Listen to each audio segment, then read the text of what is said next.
એક ડોશીમાં દીકરાના લગ્ન થયા ને ઘણા વર્ષ થયા પણ સંતાન નહીં. ઘણા ઉપાય કર્યા, આયુર્વેદિક ઉપાય કર્યા, ડોક્ટર પાસે ગયા, ઘણી માનતાઓ રાખી, પણ દીકરાના લગ્ન થયા ને ઘણા વર્ષ પણ સંતાન નહીં. તો કોઈએ કહ્યું ભાઈ આ ગણપતિ મહારાજ છે અને એને તમે કેળાની માનતા રાખો તો એ મનની ઈચ્છા બધી પૂરી કરે છે. તો ડોશીમાએ કહ્યું ચાલો આટલા આપણે વ્રત કર્યા, ઉપવાસ કર્યા, માનતાઓ કરી, એક વધારે ચાલો. તો જેમણે આ વ્રત વિશે કહ્યું હતું એને બધી ડીપમાં વાત પૂછી લીધી, ભાઈ કેમ કરવું, શું કરવું? કે ભાઈ ગણપતિ દાદાની પાસે જઈ ત્યાં મંદિરે દર્શન કરવાના અને ત્યાં આંખ બંધ કરીને કહેવાનું ભાઈ 1 ડઝન 2 ડઝન આપણાથી જેટલા કેળા ધરાય એટલા આપણે ધરવાના. તો ડોશીમાં મંદિરે ગયા અને ત્યાં જઈને આંખ બંધ કરી ગણપતિ ભગવાનને પ્રાર્થના કરી કે ભગવાન મારા દીકરાની ત્યાં સંતાન થશે, દીકરો દીકરી જે પણ થશે તો ભગવાન 1 ડઝન તમને કેળા હું અર્પણ કરીશ. ડોશીમાં આવી ગયા, જે બેને આ બધી માનતાની વાત કરી તેની આગળ આવી. પણ આ ડોશીમાં કંજૂસ, ડોશીમાં વિચાર કર્યો કે દીકરો થશે ત્યારે કેળા આપવાના જ નહીં, અત્યારે જ કંઈ આપવાનું ત્યારે જોયું જાય. ચાલો, ભગવાને કૃપા કરી, કરુણા કરી,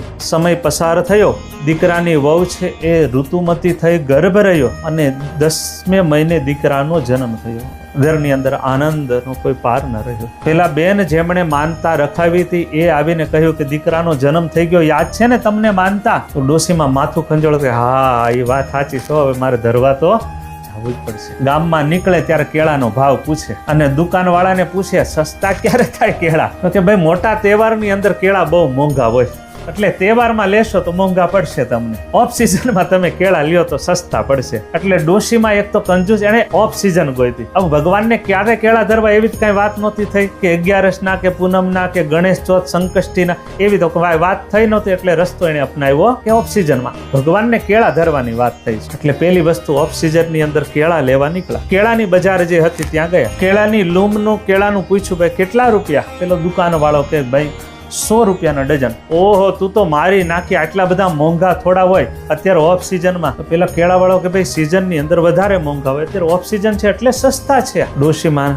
વિચારે હજી 1-2 જણાને પૂછું કદાચ સસ્તા મળી જાય. બીજા કેળાવાળે પાસે ગયા તો ત્યાં થોડા કેળા ખરાબ હતા, થોડા સસ્તા હતા. ત્યાંથી આગળ ગયો, 40 રૂપિયા વાળા જે આપણને જોવા ન ગમે એવા કેળા ડોશીમાએ ભગવાનને અર્પણ. ભગવાન આ વખતે કૃપા કરી, હજી પાછી કૃપા કરજે, અમારે ત્યાં હજી એક દીકરો થાય, આ કેળા તને ધરું છું. પણ કેળા કેવા હતા?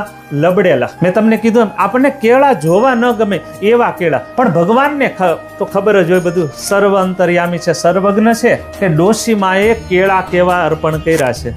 અને બીજું સંતાન થયું ને એ પણ વચ્ચે કડથી ભાંગેલું. દેર હે અંધેર નહીં, એની ઘેરે સંતાન બીજું થયું ખરી, પણ ભગવાને જેવા કેળા આપ્યા ને એવું જ સંતાન થયું.